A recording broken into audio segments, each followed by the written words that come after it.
Masechet Nedarim, Daf Kaf He. We're on the Mishnah regarding vows of exaggeration, which are null and void. And we brought two examples. The second one is, this bread will be prohibited to me if I did not see a snake that is as big as a beam of an olive press. Since he is exaggerating and he did not actually see a beam that size, so therefore he's just exaggerating, and even though he did not actually see a snake that size, nevertheless the bread is permitted because he was just saying, I saw a big snake. We're not taking him literally. The Gemara is going to ask about this case because there actually are snakes that are that big. If you go to a zoo, you'll see one. We'll get there in a few minutes. But first, we're going to deal with the first example. A person says, this bread is prohibited to me if I did not see a population as many as those that left Egypt. Hundreds of thousands of people, right? Over 600,000. So we assume that he did not actually see that many people. And therefore, if we take him literally, since he did not see that many people, the vow should be valid. But he was just exaggerating. He saw a really big crowd. And that was true. So therefore, this neder does not apply, and the bread would be permitted. Okay, so that was the Mishnah, and now we're going to ask a question about this. Maybe he means something else that is not an obvious interpretation, but is a personal interpretation of what he said, and we could take it literally. Amar Ravina Rav Asher, v'dil mahai gavra kina deshum shemane haza v'asik lehon shema olel Misraim v'shapir mishtaba. Says, how do you know the person is using language of exaggeration? And we saw a lot of people, and he said, I saw 1 million people. Maybe this person, he actually is thinking of an anthill, right? Shum shemane are ants. Maybe it's related to sumsum, like little small things, a whole lot of them, like sesame seeds. But the word means bugs or ants. He saw an ant colony, and he took an oath regarding the ant colony. I saw a population so big, as much as the Jews, the Israelites that left Egypt. He didn't actually say, I saw human beings, a population. He saw a huge population. Population of what? He didn't specify. So even though people hearing him will assume that he means people, but he in his mind might have been talking about ants. And therefore, it's a valid vow because an ant colony, I just checked it out, ant colony can have hundreds of thousands of ants in it. Here's a picture of one ant colony making a bridge. So maybe that's what he means. This is Ravina's question to Rav Asher. And Rav Asher answers, Amar le ki mishtaba adata didan mishtaba v'anan la masekina nafshin ashum shemaneh. So no, when a person makes a vow, he makes a vow based on our understanding, based on the common understanding of language. If a common listener would hear him say, I make a neder that I saw, this bread is prohibited. If I did not see a population the size of those who left Egypt, people listening will assume common sense language is that he means human beings. And so whenever a person makes an oath, he's doing so based on our common understanding, and nobody listening is thinking in their mind, oh, I think he's referring to ants. And that's why it's clear that it's an exaggeration, because it's very hard to find that number of human beings. They didn't have Times Square back then, and therefore it is an exaggeration and it's null and void. Okay, so this is going to prompt a very important discussion that when a person makes an oath, can he have a private interpretation that only he has in mind, or do we look at the words themselves the way they are commonly interpreted? And so we're going to see a couple of examples. So we're going to challenge this statement of Rav Asher. Rav Asher says we use the public interpretation. And we ask, wait,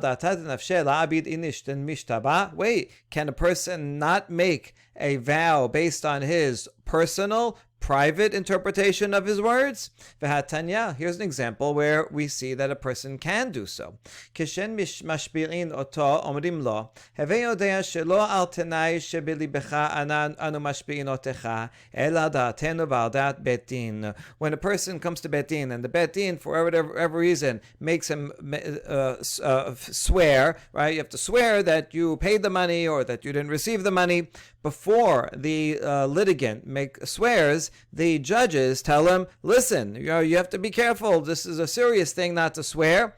And so you better tell the truth. And they also tell him, you should know that it's not based on any condition that you have in your own mind that we are giving you this vow, but rather based on our understanding and the understanding of Bet Din, right? Don't hold a condition in your mind. You're thinking the word not. You're thinking some synonym of a word that you said.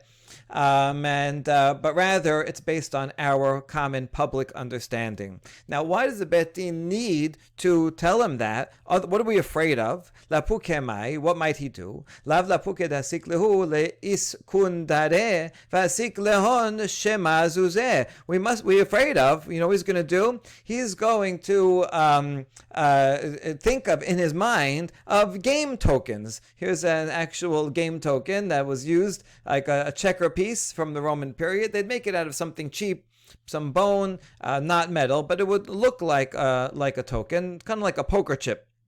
And so when the person makes a vow, he says, I vow I gave you, or I will give you $500. But in his mind, he's thinking of Monopoly dollars, right? Yes, I gave you 500 Monopoly dollars. Remember, right? We played Monopoly. I gave you that money. And thereby he makes a vow. Now, everybody listening doesn't know he didn't say Monopoly dollars, so we assume he means real money. So that's why we're excluding it. The Bet Din has to tell him it's based on our common understanding, and not your case where you're using some token from a game, and even though you say a word tokens to mean, or coins or dollars, and we think in our minds that you mean actual coins. So therefore, you see from this source the following inference: Midekamad al da'atenu miklal david inash. From the fact that in this beraita, the people have to say, the judges have to say al da'atenu, this is based on our public understanding. That means that if they didn't say that, a person could make a vow based on his own private interpretation of the words that nobody else knows, and that would be valid. So we see from here the opposite of Rav Asher. Rav Asher said that this is invalid because we go by the public interpretation, right? So even if the person had in mind, I was talking about an ant colony when I said population, we forget about that. No, we only go by the public, and a private understanding is not valid. But here, it seems that if the Bet Din did not make a condition and the person was thinking monopoly money, then that would be valid, and he could say, I was thinking monopoly money. And so a private vow is valid, right?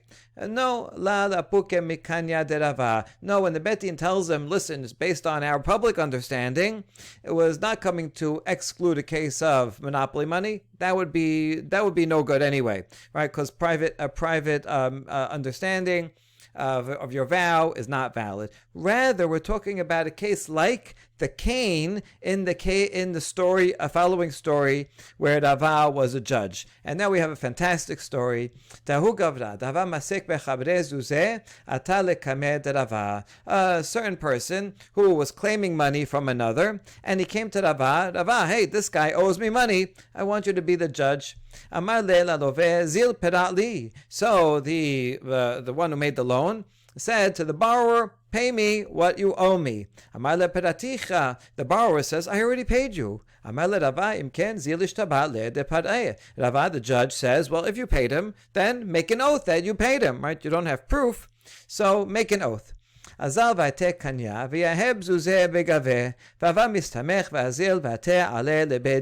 borrower went and he got a cane, right? And he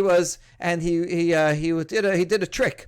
he put coins inside the cane. And then he's leaning upon it, and he's walking into the courthouse like he needs a cane, and then he comes. And now the borrower tells the lender, listen, I'm going to make a vow on a Torah scroll. Would you mind holding my cane for a minute so that I can hold the Torah scroll? And I'm going to make a vow on the Torah scroll. So the lender says fine. He takes the cane. And the borrower, Nisav Sefer Torah v'ishtaba de pareh kol madavale bideh. And then the borrower took the Torah scroll and made a swore. He says, I repaid all of the sum that he had in his possession. Yes, I paid everything, and it's in the hands of the lender. And literally, it is in the hands of the lender, even though he doesn't know it because he's holding the cane, but inside the cane is the exact amount of the coins of what he owes. So yes, he did give the cane, and even though the lender doesn't realize it, the vow is true. Hahu malved agaz. Now, when the lender heard that, he got upset. He's just lying outright with the Torah, and so he got so upset. V'tabra lahu kanya. He's holding the cane. He breaks the cane in half. And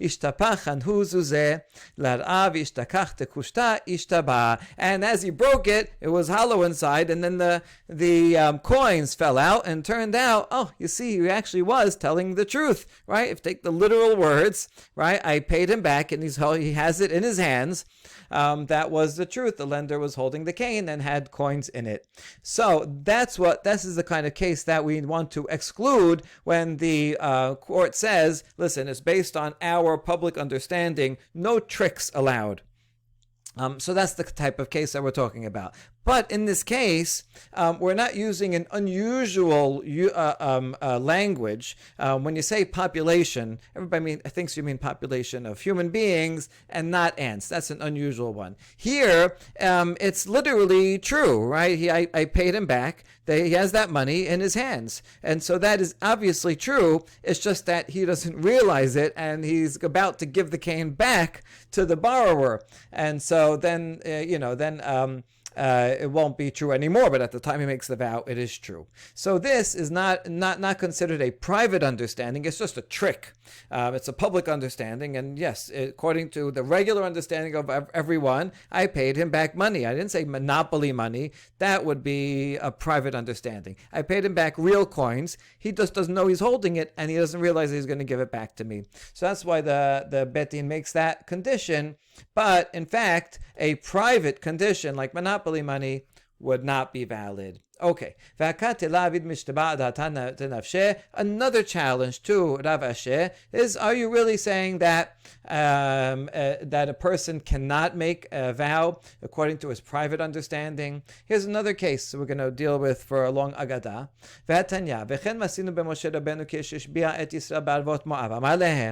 הוו יודעים שלא על דעתכם אני משביע אתכם אלא על דעתי ועל דעת המקום שנאמר ולא איתכם לבדיכם. Braita says, when Moshe Rabbeinu made Bnei Israel swear at Arvot Ma'av that they are going to fulfill the Torah, he introduced the vow and he said, listen, it's not based on your private understanding that I'm making this vow, but rather based on my understanding and based on Dat HaMakom that we make this vow. We say a similar language of Dat HaMakom in our in the Kal Nidreh prayer, which is so it comes from here, right? It's the absolute understanding, not a private subjective understanding. Shneimar v'lo itechem lebadechem anochi koret et habrit hazot, and this is the interpretation of this midrash of the words in Nedarim, that I'm not making this vow only according to you, meaning according to your understanding, but rather according to the common public understanding and God's understanding. Okay, the pashat of that pasuk is, I'm not only making this berit with you, with one generation, but rather with those who are not here, with future generations. Okay, but this is a nice midrash. It's taking it to mean that not according to your private understanding. That's the Braita. Now, what does this mean? What was Moshe worried about that they would have in mind? What kind of private interpretation? Moshe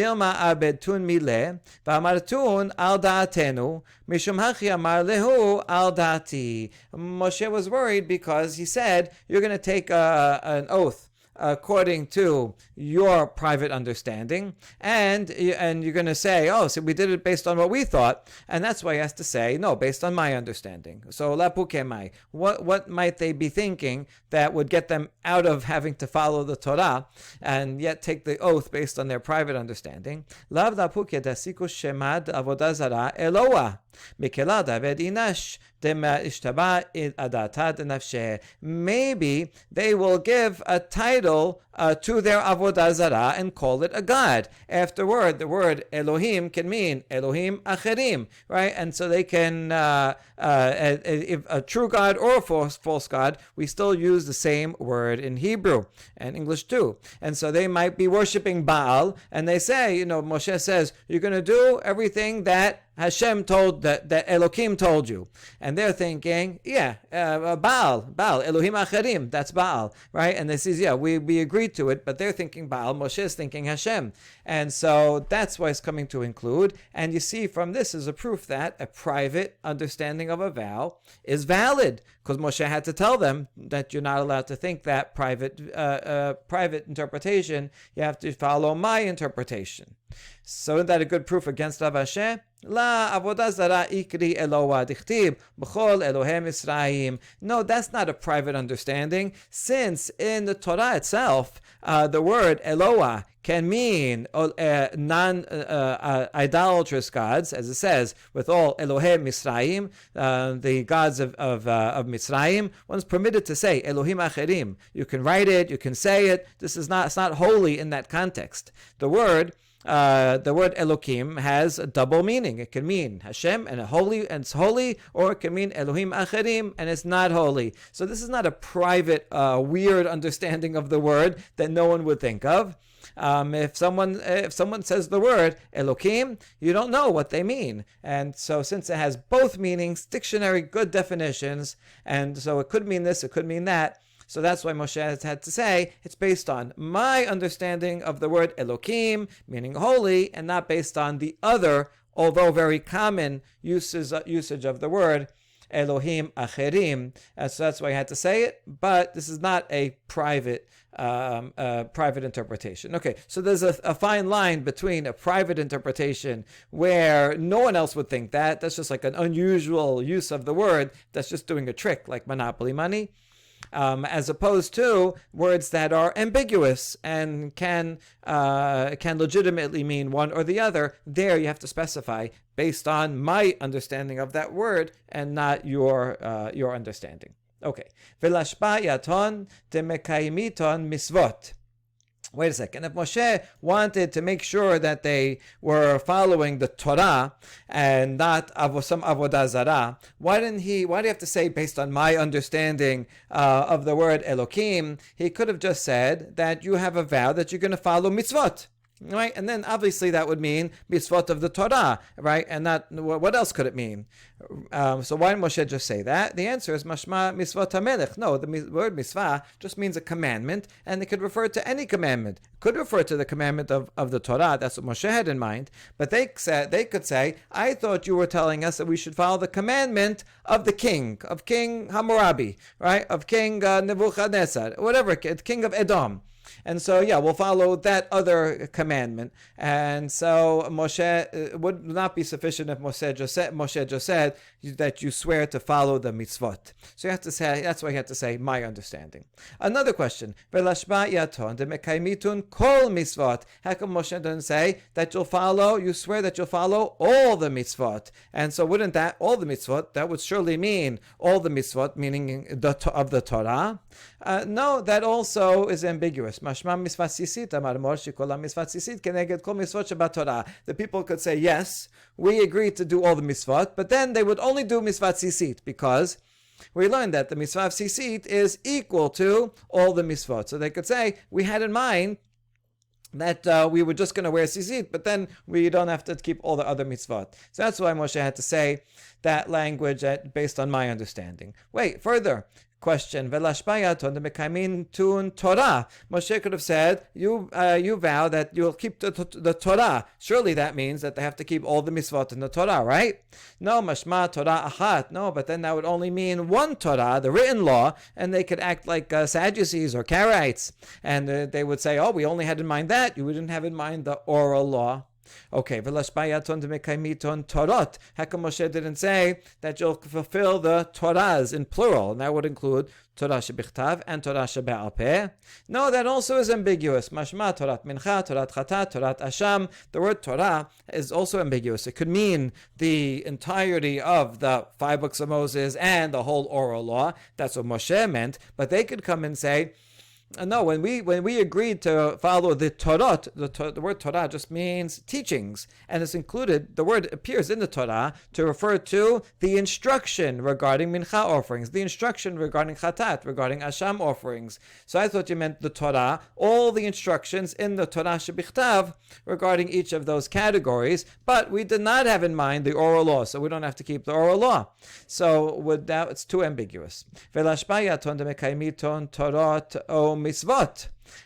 So what if Moshe said Torot and mitzvot? So surely that would include all the Torahs, that are all the sets of instructions in the Torah, and all the mitzvot, and that would include the whole Torah, shebichtav and shebe'al peh, and all the interpretations, right? No, not necessarily. Torot mashma Torat mincha, Torah mitzvot mashma mitzvat hamelech. If he said that, the word Torot, we could say it means the individual instructions in the Torah shebichtav, and mitzvot, commandments, means the commandments of the king of Edom, or whatever king. Or it could, another interpretation of this is mitzvat hamelech in Sefer Devarim, how a king should act. We thought you meant mitzvot of the king only. And so it does not include the oral law, it does not include anything that is outside of this very strict definition of the way the Bnei Israel could say they interpreted it. All of these are legitimate interpretations of these ambiguous words. Okay, why does Moshe say that you're going to fill the whole Torah? The whole Torah surely includes Bichtav, Be'al Peh, includes everything, right? No, not necessarily. Torah kula mashma avodah zara. Tetanya hamura avodah zara shekol hakofer ba ki'ilu modeh b'Torah kula. The whole Torah, that might mean only that they will avoid avodah zara. Since the Baraita says avodah zara is so stringent, so serious, that anyone who avoids it and denies this principle, and it's as if anyone who denies idolatry and says idolatry is false, it's as if he agrees with the whole Torah. So this Braita, since it equates denial of idolatry with fulfilling the whole Torah, then people will say, oh, we had in mind just that we will avoid avodah zarah, and that will be the same as fulfilling the whole Torah. We didn't agree to actually fulfill all the other 612 mitzvot, with just the one about avoiding idolatry. And so that would be a literal interpretation of Moshe's words, but a legitimate interpretation, because look, a Braita says it itself. So this would not be considered a private invalid interpretation. It will be an ambiguous. It will still be ambiguous, and Moshe couldn't just say that. All right. Lastly, v'lashpayaton demekaymiton avodah zarah v'torah kula. How come Moshe didn't say, instead of saying that you're going to follow my interpretation and Hamakom's interpretation, why didn't he say that you swear that you're going to keep the law of avodah zarah and the whole Torah? Then surely that would mean that they have to keep all the mitzvot, right? Iname shesh me'ot u'shlosh v'esrei mitzvot, or say all 613 mitzvot. Now they can't get out of it. They can't say, oh, I thought you meant the Torah meaning sisit, only avodah zarah. That says 613. He can't say he means the laws of Hammurabi. That's not 613.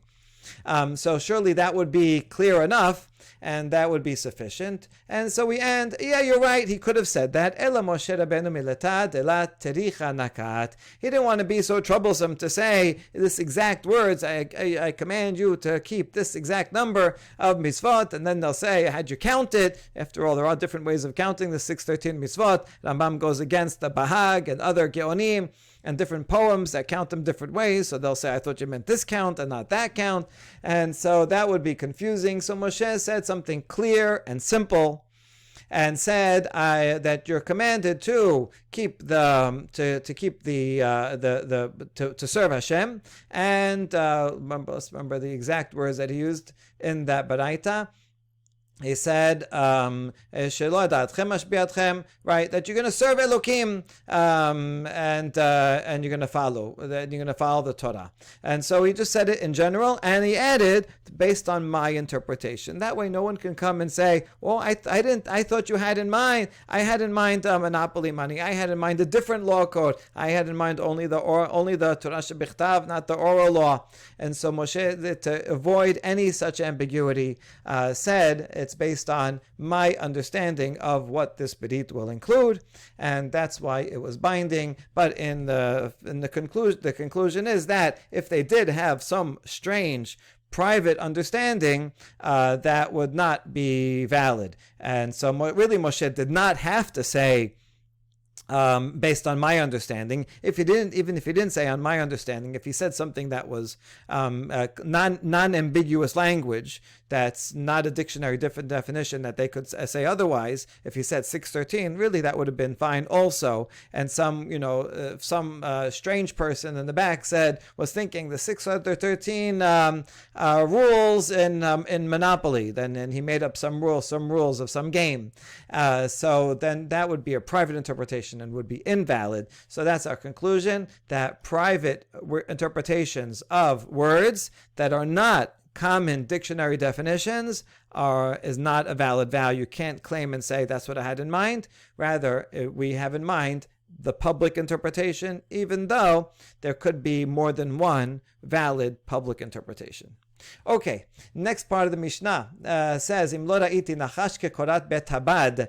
Person says, this bread will be prohibited to me if I did not see a snake that was as big as the beam of an olive press. Now, so since that's impossible to see a beam that big, so we know he was exaggerating, and the vow is not valid. We ask, Velo ve'ahu chivya tava bishne ashavor malka remule telesar urvata detibna ubala yaton. We know of a case of a certain snake that was around at the time of King Shapur.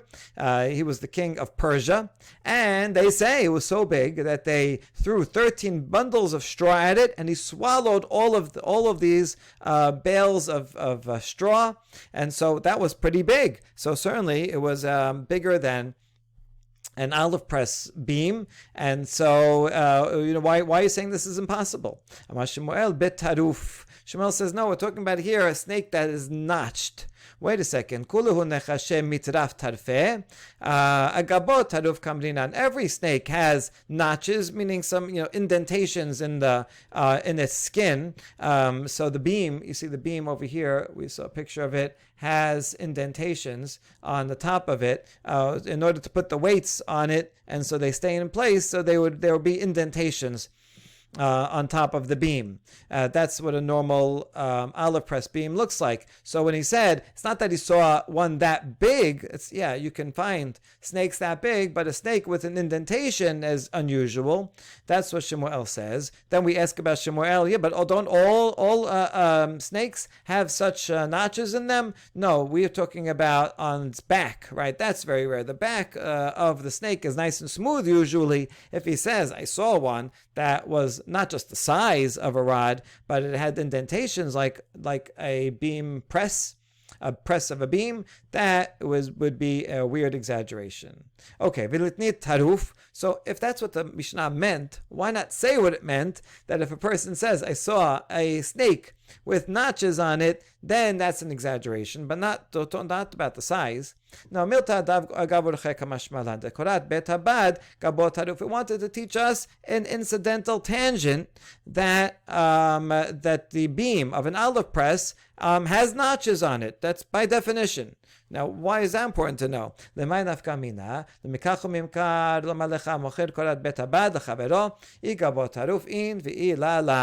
is important to know for definitions in buying and selling. And if I tell you I'm going to sell you a beam of an olive press, then you can assume that it'll be one that already has the notches on them. So if it has notches, the sale is valid. If I just sell you a long stick, but it has no notches, and I offered it as a beam for an olive press, then you can come and complain and say this sale is invalid. You promised a beam of an olive press, but this one doesn't have notches in it. And that's why the Mishnah said it in that way, like the beam of an olive press. Just teach us something about the laws, the definitions for the laws of buying and selling. All right. So that's the category of exaggerated vows. And now the third category of vows that are not valid, that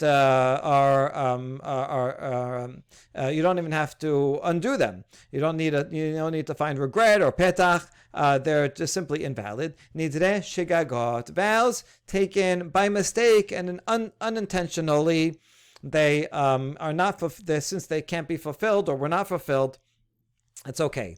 It says, Im achalti ve'im shatiti v'nizkar she'achal v'shata. Person says, this bread will be prohibited to me if I ate yesterday or if I drank yesterday. And at the time that he said the vow, he thought that he didn't drink or didn't eat yesterday. And then afterwards, he remembered, oh, I actually did eat, right? I thought I didn't. So he made a mistake. So since at the time that he made the vow, he thought it was true, but turns out it wasn't, so it's based on false pretenses, and we say it's null and void. She'ani ochel v'she'ani shoteh v'shachach v'achal v'shata. A second case is if he makes a neder, this bread will be prohibited to me if I eat today, or if I will drink today. And then later on that day, he forgot that he made such a neder, and he ate or drank. So in that case, also, this is a mistake. It's not like, I vowed, I made this neder, and I'm going to violate it. No, he did it by mistake. He forgot that he did it. And this too is called a neder shigaga, and it is null and void. Third case, Amar, kunam ishti nehenet li sheganva et kisi v'shehiketa et beni. He says, benefiting from my wife will be like a korban. Benefiting from me will be like a korban to my wife, right? I'm prohibiting my wife from having any benefit from me. You know why? Because she stole my wallet, or because she hit my son. And it turns out, it was wrong. Someone else stole his wallet, or he misplaced it. And his son just, bumped into something. She didn't hit him, or someone else hit him. Or that she didn't hit him or didn't steal him. So in this case, he made a mistake. Now this is not a condition. He didn't say, my wife is prohibited to me if she stole my wallet. In that case, it would be a valid vow, just the condition will not have been triggered, so then it would be permitted. In this case, he just gives it as the reason, but he didn't make it as a condition. Nevertheless, he made it in error, because when he made the vow, he was making the vow against his wife, thinking that she did something wrong. In fact, she didn't do something wrong. Therefore, this neder was made on false pretenses, and is null and void. Okay, those are only nidrei shigagot. Ra'otan ochlin te'enim v'amar harei alechem korban v'nimsu abi ve'achi v'ayu mahen acherim. A fourth case of a mistaken neder. Someone looks out his window, he sees in his garden that there are people that are eating his figs, right? They're just plucking them right off the tree, stealing his figs. And he wants to stop them. So he says, all these figs are forbidden to you like a korban. Okay, these people, they might be thieves, but they're not going to violate a vow. And so once he makes it prohibited with a vow, it is prohibited to them, and they cannot eat it. But then he looks carefully and finds that there are many people there, but among them, one of the people eating his figs is his father and his brother. And he would not want to make them prohibited to his father and brother. They're always invited to come and take figs as they wish. So he made a vow with a wrong intention. He didn't intend for his father and brother. So certainly his father and brother would be exempt. A vow would not apply to them. The question is, does it apply to everybody else? Bet Shammai omrim hen mutarin u'ma shemahem asurin. Bet Shammai says that the vow does not apply to his brother and his father, but it still applies to the others, because he did have in mind that everybody else should be prohibited to it. So even though part of it does not apply, the rest of it still does apply. Bet Hillel says no. Once the language of the vow does not apply to some, it does not apply to anyone. Once it's undone, the whole thing is undone. Okay, the Gemara is going to concentrate on this machloket Bet Shammai and Bet Hillel, the principle behind whether we say once part of it is undone, the whole thing is undone or not. Tana, keshem shenidre shegagot mutarin, kach shevuot shegagot mutarot. First, we're going to clarify, what about a shevuah? Beforehand, in the previous category, we saw that shevuot are more stringent. But when it comes to this category, just like a neder made in error is permitted, so too a shevuah made unintentionally in error is permitted. What would be an example of a swear, shevuah, that's made in error? Kegon Rav Kana v'Rav Aseh. Haden amar shevuata dachi amar Rav, v'haden amar shevuata dachi amar Rav. Dekol chad v'chad adat nafshe shapir kamishtaba. Like these two students of Rav Kana and Rav Aseh, they're both sitting in the lecture hall and hearing Rav, or they both heard a tradition in the name of Rav, and each one is so sure that this is what they heard in the lecture, and they make a shivuah. No, Rav interpreted this as A, and the other one says, no, Rav said B. And they both make a swear. So isn't one of them lying? Well, technically they can't both be true, but they weren't purposely lying, right? They really thought that Rav said that. That was their understanding, their interpretation. That's how they heard it. And so when they make the shivuah, they thought they were saying something true, even if it turns out later Rav shows up and says, no, this is what I meant, or someone else says, no, I have the notes right here, right? This is what the person meant. This is what I've meant, so it turns out they're false. It's okay. This vow was null and void because it was done in error. It was not a purposeful lie. This could apply today, where someone makes an oath on the stand and he says something that he thinks is true. Right? When did this happen? It was October 3rd, right? Turns out he made a mistake, and it was actually October 2nd. But he wasn't meaning to lie. He just made an error. So I don't think that would be called perjury if he had no intention to lie to the court.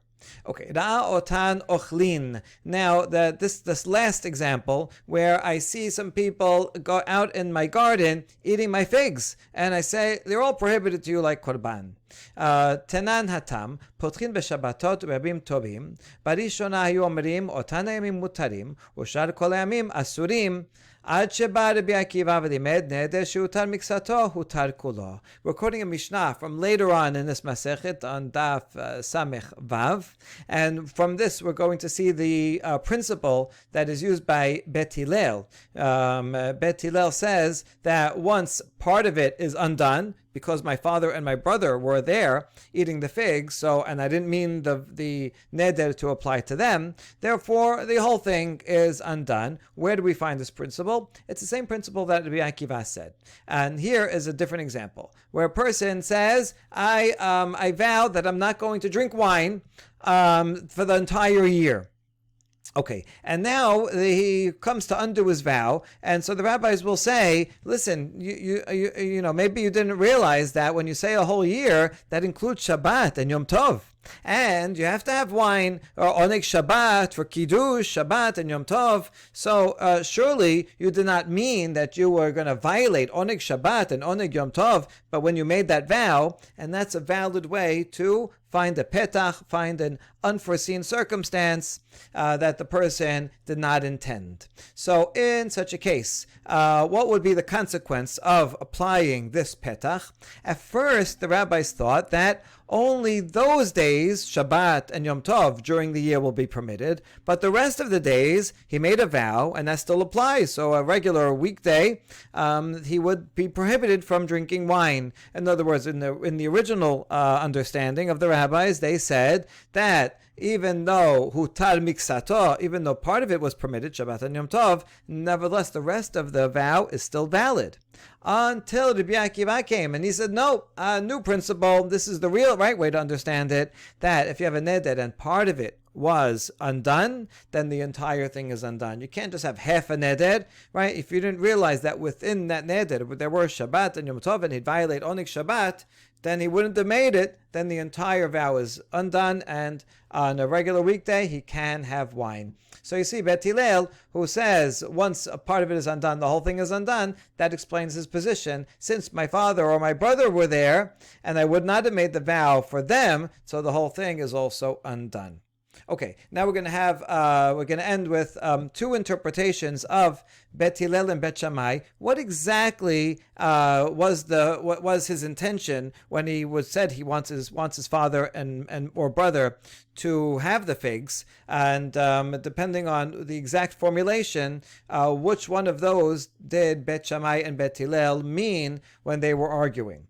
So, Rama Rabba, Dekule Alma Kol Hechad Amar, Ilu Hayiti Yodea, Shaba Benechem, Hayiti Omer, Kolechem Asurin, Chutz Me'aba. So the case is, at first he sees the people out in his eating his figs, and he said, all of you are prohibited to my figs. But then he saw, his father says, wait, it's me.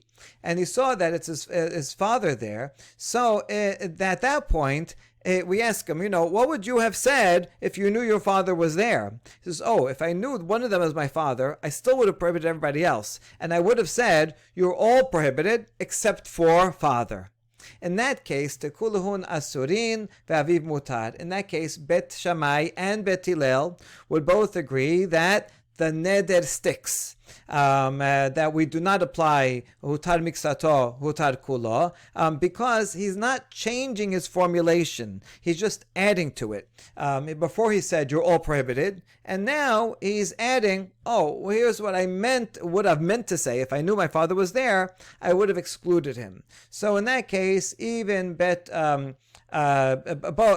Hillel would agree with Bet Shammai that the neder still applies to everyone else, and the father is permitted. This is not called a new neder, it's a continuation of the same neder with a quick clarification. Surely he would have had in mind, had he known his father was there to begin with, he would not have included him. He would have said, except for my father. So there's no machloket about that case. The machloket is limited to the following. לא נחלקו אלא באומר, אילו הייתי יודע שאבא ביניכם, הייתי אומר, פלוני ופלוני אסורין, ואבא מותר. If, after he realized that it was his father was one of the people, and then he said, is that what did you mean to refuse him? What would you have said? And he says, no, I would have said, this person A and person B, he knows the names of the people there, they are prohibited, but my father is permitted. In that case, he's saying an entirely new formulation. First he said, all of you are prohibited. Now he's identifying the exact people. So in that case, that's where Bet Hillel would disagree with Bet Shammai, and he would say, this is an entirely new formulation. So once you're undoing part of the formulation, and you're not saying anymore that everyone is prohibited, instead you're naming people. So then, since the old formulation is gone, therefore, this is entirely undone, and they're all permitted. Whereas Bet Shammai would say, no, still it's the same. It's still a continuation. And and even though he's excluding his father and naming the people, that's the same thing. Naming the people or saying you're all prohibited. Bet Shammai says that is the same neder, and even though one person is excluded, the rest of the people are still prohibited. All that is Rabbah's interpretation. Rava, however, is going to shift it over and say, Amar, dekule amar kol echad amar ilo hayiti yodea, she'aba benechem, hayiti omer, peloni upeloni, asurin v'abab mutar, kulan mutarim. So actually, the second case that Rabbah brought, Rabbah is bringing first as the one that they would all agree about. If at the time, after he saw his father, we asked him, what would you have said if you knew your father was there? I would have have said, Mr. A, Mr. B are prohibited, but my father is permitted. In that case, Bet Hillel and Bet Shammai, even Bet Shammai would agree with Bet Hillel and say they're all permitted because this is an entirely new formulation that he's saying.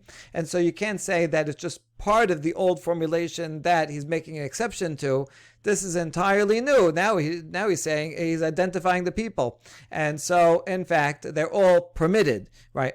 If he wants, he can say a new vow and say this person. But if he's trying to clarify his vow, this is what I would have said. Yeah, but what you would have said is not actually what you said. So, therefore, the entire vow, you're changing the entire vow, you're changing the formulation, and so the original vow does not apply at all, and everyone is permitted. But where is the machloket? Lo nechliku ela be'omer, ilu hayiti yodea shaba benechem, hayiti omer kulechem asurin chutz me'aba. If after he sees his father, they say, what would you have said if you knew your father was there? He says, oh, in that case, I would have said kulechem asurim, just as I originally said. I just would have added chutz me'aba.